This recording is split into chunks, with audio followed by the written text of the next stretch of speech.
Well, folks, welcome to the George Lynch Hunting Podcast, brought to you by Legendary Gear, the game call company that is legend by design. Well, we're it's at springtime, and I was talking about earlier this morning that in another podcast that, man, I love this time of year. That I'm making turkey calls, I'm conditioning and friction calls. We're putting together the presses and making our diaphragm calls, and then I'm doing snow goose calls. So it's really cool, and we know this warm weather's coming. The birds are starting to migrate back. It's just a great time to be alive, and it's always great to have an old friend on and talk about old times. But I got a friend that we've been friends probably at least 20 years, and him and his brother both have been waterfowl hunting and for a long time. Had their own video deal.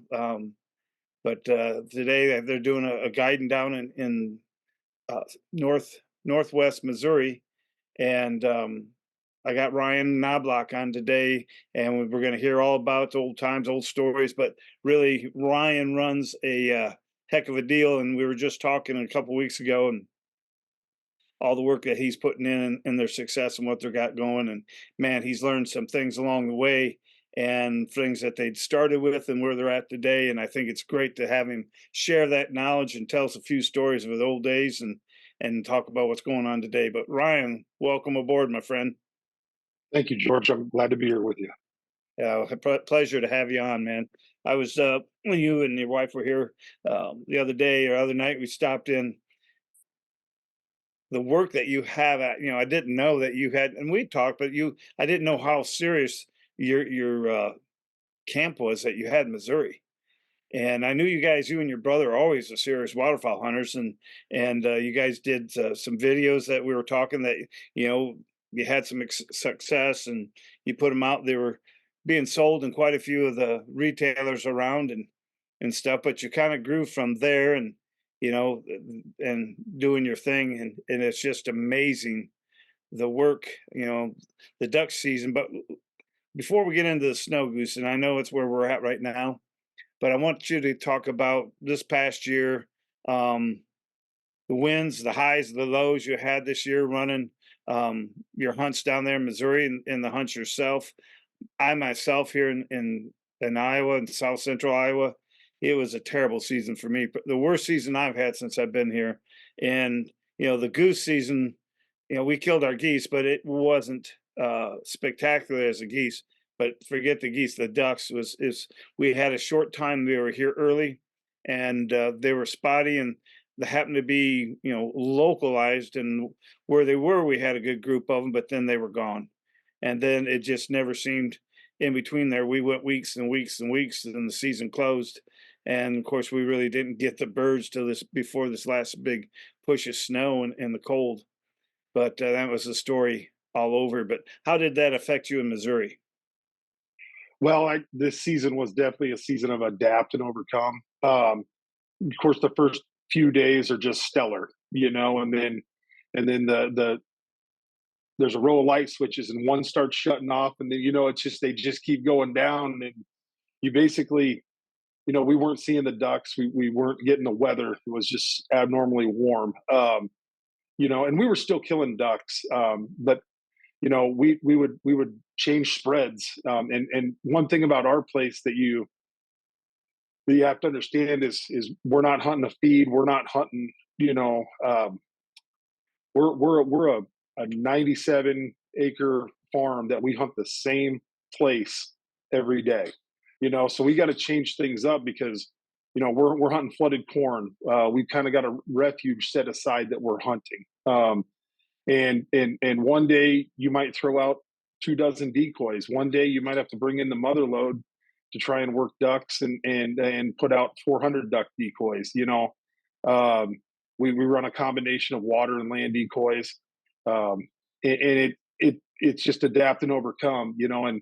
And a lot of our guys that are kind of a part of the club now are family, friends. We do a lot through our business customers and stuff like that anymore.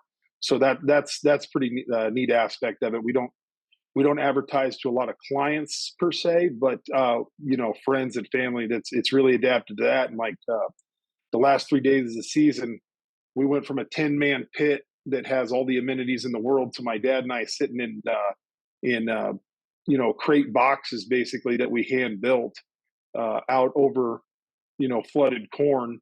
You could fit 2 or 3 guys in there to hammer the greenheads. And I mean, we were selective on our shots and we could hammer them.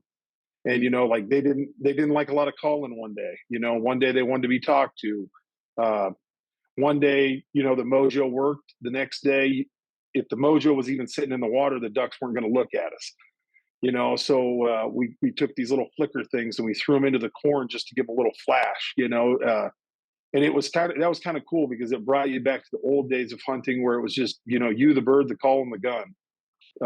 And that was a pretty awesome time with Dad. Yes, no, yeah, memory, especially with your dad. But you hit on a point. We're talking about the spinners. Um,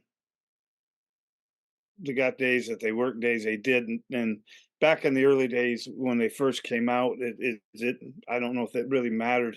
It was something new, and it was the craze. But it worked on ducks, pretty much, and it had its heyday. And then it got to where people said, "Well, man, they don't work anymore." But you know, we did a little film on a little clip, promo, I guess you want to say, or whatever, a clip talking about the spinning wings.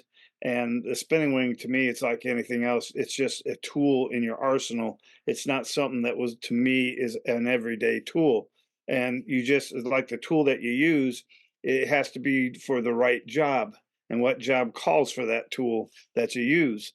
And with me, through all the studying that we did on the motion, the spinning wings, it's the days that they had to be sunny, that those they still work today. And I think that because no matter what the duck sees, the spinning wing with sun, if you get back, especially on water and snow, the reflection of that white as it's spin with that glare, it actually looks like white wings back flapping into the decoy. Take the sun away from it, it looks like this. It just Yeah. looks like something moving around. And whether it's a difference in the height, a lot of people say, oh, ducks don't or geese don't like it and stuff like that. And I think there's a difference between, ducks are more coming straight down where geese are lower and making that lower approach. And I think it's that visual effect because geese see ducks back flapping in spreads or into the water all the time. But with a spinning wing, to me, it's like you got to pick your days and pick your battles. So on the cloudy days, I think you did there. You pick just enough flicker. What it does, it's like a flag that you hit on the corners, and you do it just enough to draw an eye and to draw attention. But you're trying to create the realism of a movement. And so that's the day of cloudy days. We try to get motion on the water and getting the water to move. And again, today, you know, guys think that this tool is for every day, and the way we call it a geese or a rhythm, whatever you do on a duck, sometimes to the rule to me every day is the sides and away from you and hitting them and working them. But there's some days they might like it a little louder. Some days it's just they want to hear just some feed and hitting them in. But that's what I like about when I was talking with you. Um, a lot of people wouldn't want to leave the comfort of a 10-man pit that has a kitchen and a bar and all a heater and all that. But it's that's ducks sometimes, and people don't understand that's what's tough about guiding. The birds don't read the script, and they're still wild animals, and they just aren't on a leash and come in. It isn't like tame ducks. I've seen that in Maryland. It blew me away. We were sitting there hunting, and these ducks are coming in from from our sides, and the guy said, "Oh, that's the guy's got a mallard shoot going on." I go, "What?" And they raise mallards, and guys come in, they turn them loose, and when Yeah. they come over to us, and we shoot them. But no, I give you kudos for that to moving, and that's what it takes. You got to be ready to make different. You got to be flexible. I guess is the best word to put it. So, Yeah. so Yeah. And like I said, adapt and overcome. And there's nothing worse than, you're like me, you put in all this work and you do all that to sit there and look at the blue sky. So we're going to make something, we're going to do something, whatever it takes to make it a successful day. absolutely. So are you pretty much you're hunting over flooded corn? You found that is that the crop that you're using? Is it flooded? Is it corn that's bare field or Yeah, so it's a flooded corn, and I'm not an agronomist by any means, but that's my dad's forte. But we use. I remember him telling me this year we switched to a.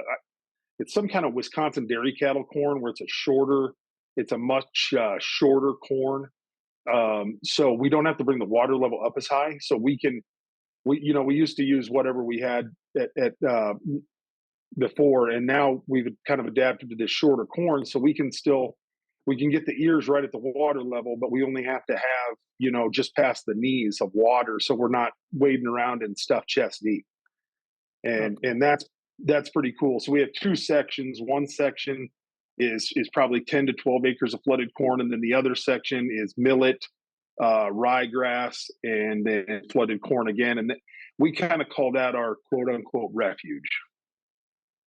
so we're gonna get back. I skipped a little bit here. I'm gonna go back. I talked about the videos that you and your brother did, and how long did you guys do the videos? You know, I'm bad with dates, George, but I think we did the videos over 3 seasons, and that was back when we were young and we were gunning, and we thought we knew absolutely everything. We basically we wanted to prove to the world that we could do this, and we had a lot of good times with it. It became something that was it was a great experience. We learned a lot from it. We learned what to say, what not to say, what to do, and it that kind of fueled our passion. We met a lot of guys along the way. We met you. We were talking. You gave me my one of my, like, not my first goose call, but my first nice goose call, because I was never much of a goose caller. I spent 3 seasons behind a camera, and I remember I still have that call today on my lanyard, and it probably will be there till the day I die. But that's what's kind of cool about you and I's relationship. Um, so yeah, we did that, and then uh, we did the videos, and then kind of failed away from that and started doing guiding with another outfit, and then that kind of we learned stuff there. We went along the way, and then that's kind of then where the whole story of the farm comes in. Is after that whole situation. So, and that's one of the things people don't realize with filming.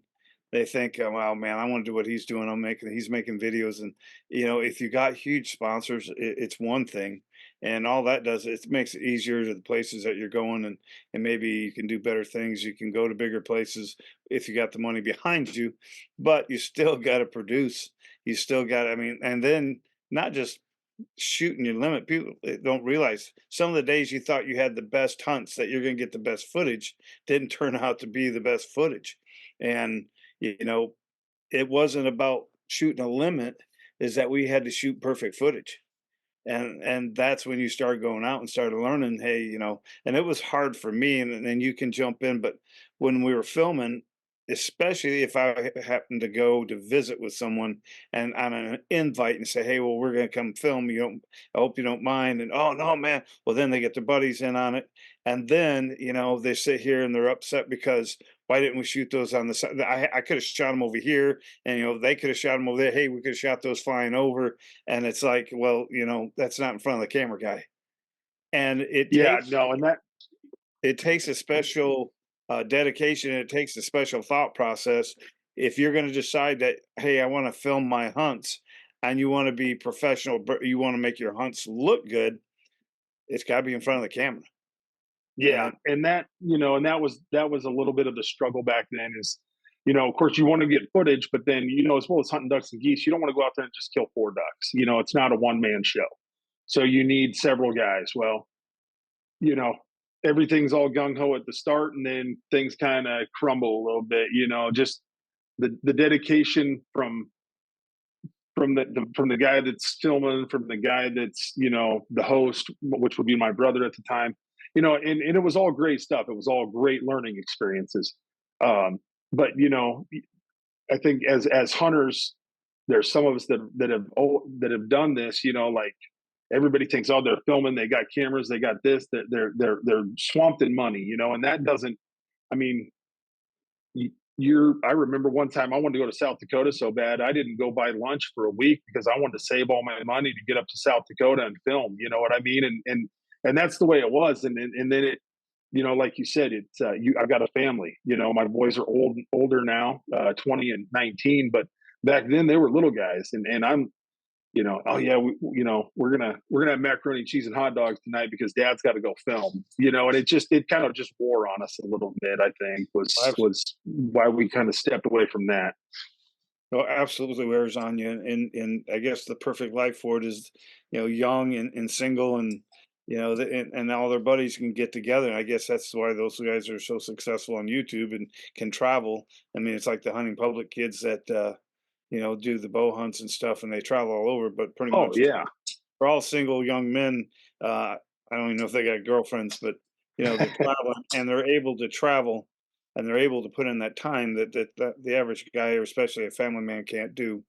But of course, but I also, not to interrupt you, but it also afforded us the ability to do what we do today. So I'm very grateful and thankful that we learned everything that we did back then, because now it's like we got to meet a lot of unbelievable people along the way. We, you know, like you said, with sponsors, there's still guys that we still can call today and say, hey man, I need this and this. And they're like, yeah, we're gonna help you out, what do you need? And it's like you and I's relationship. Now it's awesome, you're 80 miles from me. Whereas back when we were younger, I got 2 or 3 times a year I get to see at a show, or we go hunting with the old boys, and that was yeah, kind of we were cool. states apart. Yeah, yeah. And talk about the old boys. That was, that was some of my favorite days. But I wanted to put together, whether we come down to your place, I want to do an old lynch mob family reunion. Um, I want to get McNabb and Abbas and those guys.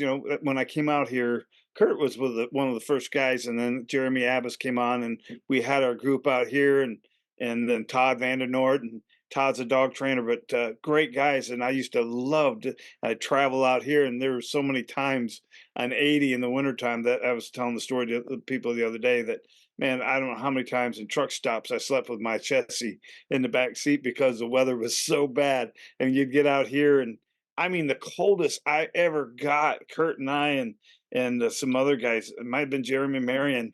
We were hunting a spot just outside of Des Moines. Dude, it was 11 degrees and it was raining. Yeah. 11 degrees and raining. And I sat out there, we sat out there, and we might have shot a few geese, but I don't think I've ever been so cold in my life. And of course, this was before Sitka. You're still wearing your old whatever Columbia outfit we had, and maybe Carhartts, but I'll never forget. And then I mean, keeping the ice off the windshields and trying to drive home in that ice storm. And I got stranded here because we got hit with an ice storm. So that was stuff that you always expected coming out here, but I loved it so much because we had so many good hunts and so many good times out here. You know, Oh hunting the yeah. Yeah, I grew up hunting the water. I grew up hunting the duck boat. That's the way it was. And I think some of my first duck field hunts was with those guys, and I was just in awe of the, like, holy cow, we can kill ducks in a cornfield too. Like, okay, of course I'm younger.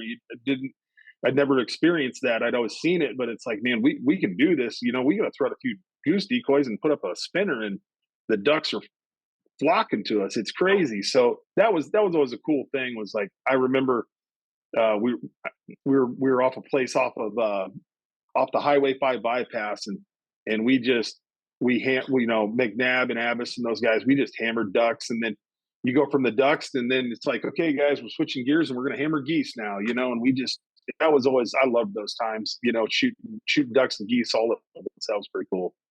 Man, that was a great day. So I want to put together a hunt with us. Everybody getting together, especially since I'm here, and I've been talking with Kurt. Kurt kind of drawn out. He's got boys that are like you said. Your family starts getting older, and they're involved in their sports or involved in stuff. Kurt helped out coaching baseball, and he's helping. His kids are school and everything else. So it takes that time away, and he's quite the family man, and that's the way Abbas was too. Your boys are, but his boys. I think I got Kurt talked in. I took some calls to him and said, "Hey, man, just to light that fire," and he kind of Yeah. lit. And so he's getting excited, wanting to get back in this next year to waterfowl hunt. And I said, dude, we just got, we'll do an old reunion hunt together and all this together. It's just because that was some of my best times of my life. I had my kid hunting with Adam hunting with me too, but with him and friends. And wow, those were the good days. That's when you really wasn't putting pressure on yourself. It was just, we laughed. I mean, my gosh, I was talking the other day. Oh gosh, Kurt used to do a skit, and something Phil, and waterfowl Phil, I think it's what he called himself.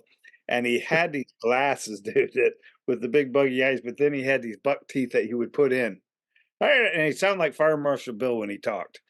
And we would film these skits, and he'd stand out there and he'd talk about, well, he'd hold his gun, and we'd sit back with piles of ducks, and he'd say, having the ducks go by, and you go like this, and then he accidentally shoots his gun like it goes off. Abbas and I were throwing ducks in the air, so they're coming down, and we would laugh so hard, you Oh know. yeah, those guys were comedians, and that's like like Todd Vandenord you mentioned, Big Dutch.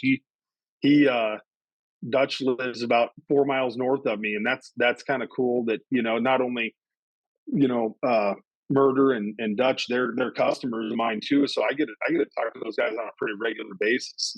That's what's cool about that. So not only did it the waterfowl world, but then what I do for work, it lasting friendship for a long time that their customers and their guys can still come in and BS with, and that's pretty cool stuff.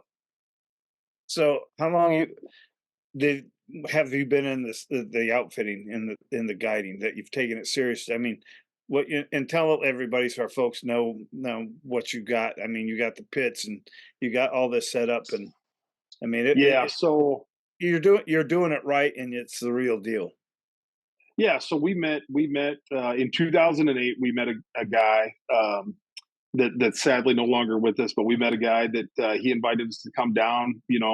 Hit it off, and he said, "You guys want to come guide for me?" And we said, "Sure." So in '08, '09, we guided for him during the snow goose seasons.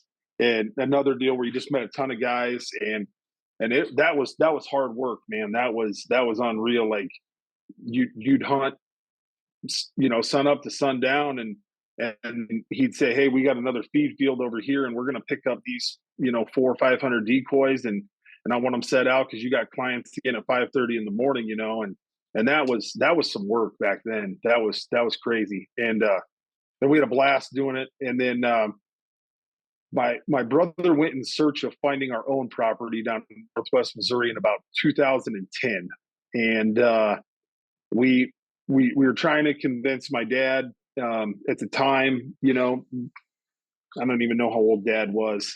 He's 63 now, but we're telling Dad, hey, we found this property down in Missouri. We want you to check into it with us. What do you think?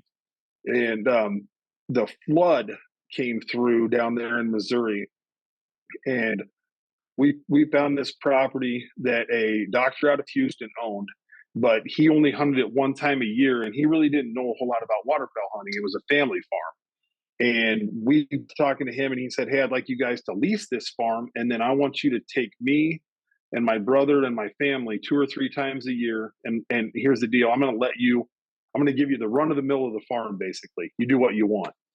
So in 2011, I believe it was, in in between in between duck goose season, we took 4 skid loaders, and we borrowed a D6 dozer from the neighbor farmer, and we were actually we thought he was going to kind of help us build this duck farm, and he's like, he takes the dozer over there, I get on it, and there's no steering wheel, man. I've never been on one of those things. And in 4 weekends, we built it. It had the pump already there, but in 4 weekends, we literally built a bowl, a basically a pond that we could begin to flood, and that it looked like the faces of the moon, George, because the flood wrapped just devastated everything. And we killed snow geese on the dirt. We set out our decoys that we had, which were very minimal at the time. You know, I want to say probably 1,000, 1,500 decoys between socks and full bodies, a lot of socks. And we created, that's where this whole monster started. We built that. The next year, of course, planted it in corn and then flooded it. And we met a guy in Nebraska that was making some pits at the time, and we hauled a couple pits in, dug these pits, put them in, ran electric to them, things like that. And then we just kept kind of going. But we were killing, on the snow goose side of things, we were always killing a lot of ducks. But on the snow goose side of things, we were, 20, 25 snow geese. If we had a great day, it was 40, 50 snow geese, but we were hunting the same place every day. And as well as I do, there's some pretty heavy hitters in Missouri as far as snow geese guides, companies, things like that. I mean, there's guys that know what they're doing down there big time. And they're all over. And that just, what's that? And they're all over. Yeah, all over the place. I mean, it's the land of commercial guiding services. And so we got to talking, and we kind of wanted to up our game a little more. So through one of our sponsors, we get decoys, and we just keep building our spread and building our spread. And like I said, we hunt the same pit for snow geese every single day from today's February 7th. So until about the week after St. Patty's Day, somewhere in there. The old adage was Valentine's to St. Patty's Day was when you wanted to be there. And now we've opened, like last week we started, of course, we couldn't, no e-collars, you had to have plug guns still, but you set out the decoys and the birds, not as many as you'd like, but the birds kind of naturally worked in. So just to get back to that, we kind of guided our way through those seasons up to the next flood, which I think was 2018, 2019. And we had kind of, I don't know, money wise, things like that. We built this spread up. We've done all this kind of stuff. And my dad is getting up there in age, and he's like, I don't want to go to Arizona. I don't want to go to Texas. I'm not going to retire, but I want to build something that's going to leave a legacy. And in 60 days, we revamped this thing again from the time duck season was over to when the flood receded and all that kind of stuff. Because 2019, we couldn't hunt the pit because it was under 6 feet of water. We literally lost everything down there. And in 60 days, we revamped this thing, and we built a lodge that it's got, full locker room, 21 beds in it, 3 bathrooms, a full bar, commercial cook area, all this kind of stuff. And then we put in we took our existing pit, took the idea off of that, and we had a guy come in from Illinois and help us. And we built a pit triple the size of what we had before. And like you said, all the amenities and stuff like that. And then this last year, we upped our game. We said, okay, we're hunting the same spot every day. We got to really make this thing go. And between the socks that we put out for motion and full bodies, we run 10,000 decoys now. Wow. That's what you were telling me the other day. 10,000. I mean, how long does it take to set that spread up? Well, last year when it all came in boxes and it was brand new, it was like a 2-day ordeal. This year, about 25 guys, took us 4.5 hours to put it up. Guys. Yep. So we have a pretty good crew, and so what our deal is now is we take a lot of family friends, a lot of work clients, things like that. Always room for you down there. That's one of the big things. I got to get you down there this year. And you don't have to ask twice, let me tell you. Yeah. And then we had, so my dad, my brother, me, and then there's 3 or 4 other gentlemen they're paying members to the club. We turned it into more of a club type situation. And so everybody's got a bed down there. Dad's the chef. Dad's the guy. He kind of keeps this thing going. And you know, the big rules are no boots at shop, so there's no mud, and make your bed when you wake up every morning because we want to keep it, you know, pretty professional. That's awesome. Yeah, and I bet he loves that job. It's a great way to retire, but he won't Well, retire. he won't retire, no, and I mean, he makes breakfast every day in the pit. That's his big thing, man. Like the other day, we had McGriddles that he made. He'll make you know, biscuits and there's nothing better. I don't care where you eat breakfast. You can go to the most luxurious 5-star. There's no better place to have breakfast than in the duck pit. There isn't. You know that. Nothing. You could have the worst, and it still tastes the best out in the field and stuff. So, absolutely. So, when are you going to start? When does the hunt start there in Missouri? So last weekend we set up, and like I said, we test things out to see. I sent you a text message. We no more than had the spread set at 4:45, and we had, I'm going to say, between 3 and 4,000 snow geese hit that spread and land in it before we were all standing up at the lodge eating dinner, you know, having a few drinks, and then the next morning we went out.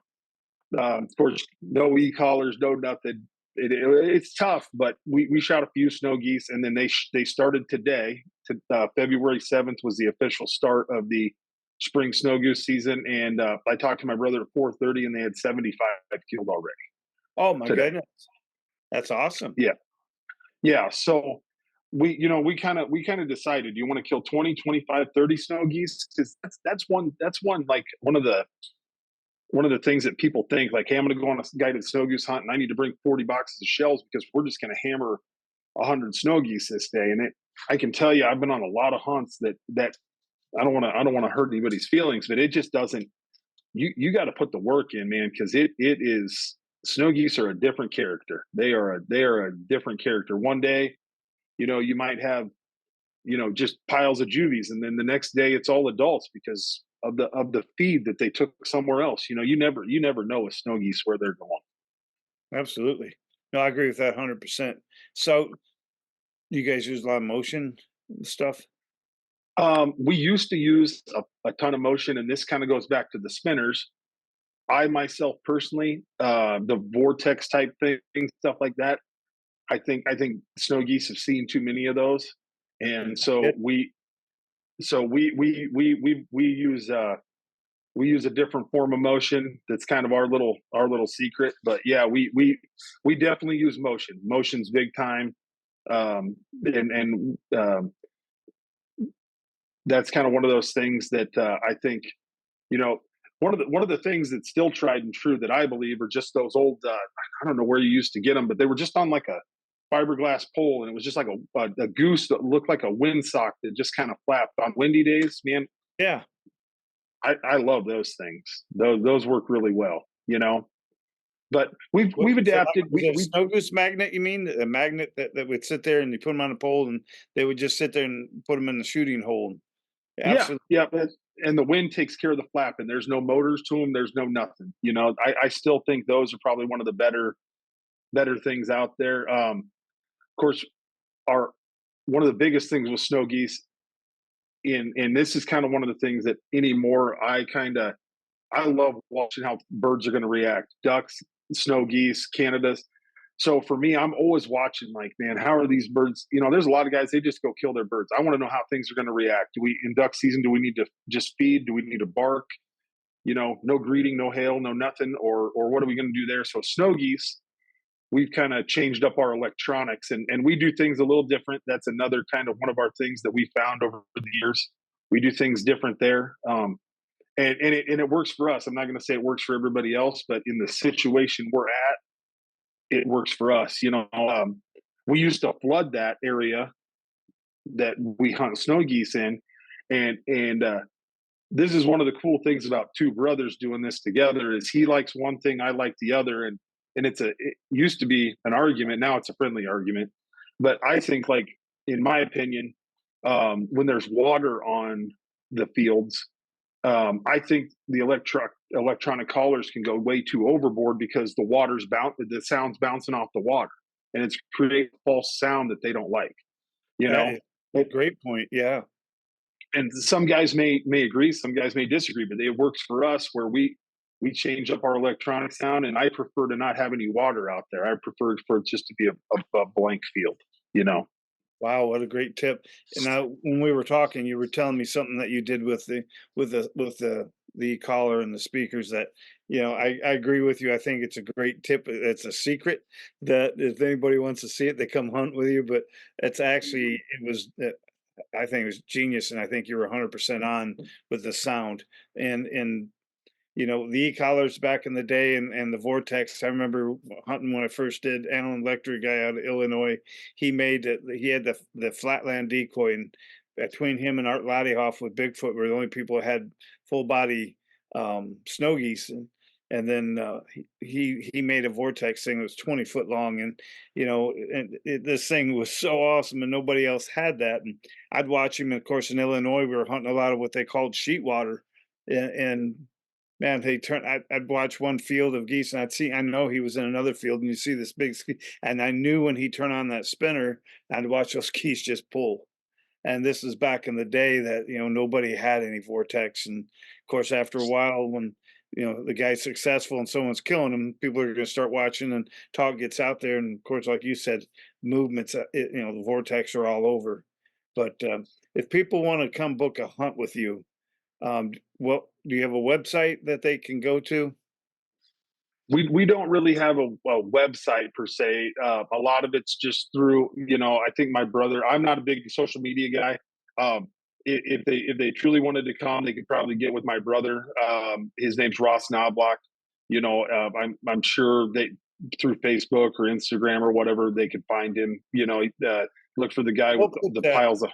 We'll put some information on this podcast too, a number Yeah, that people can get a hold of, to book some hunts. Because today, folks, I'm telling you, I've I've I've done a lot of outfitting myself, and I hunted with a lot of outfitters. You hear a lot of the horror stories, especially down there in Missouri, Mound City, and every. I mean, there's guys in every field. There's everyone trying to run a snow goose hunt, and there's some bad ones out there.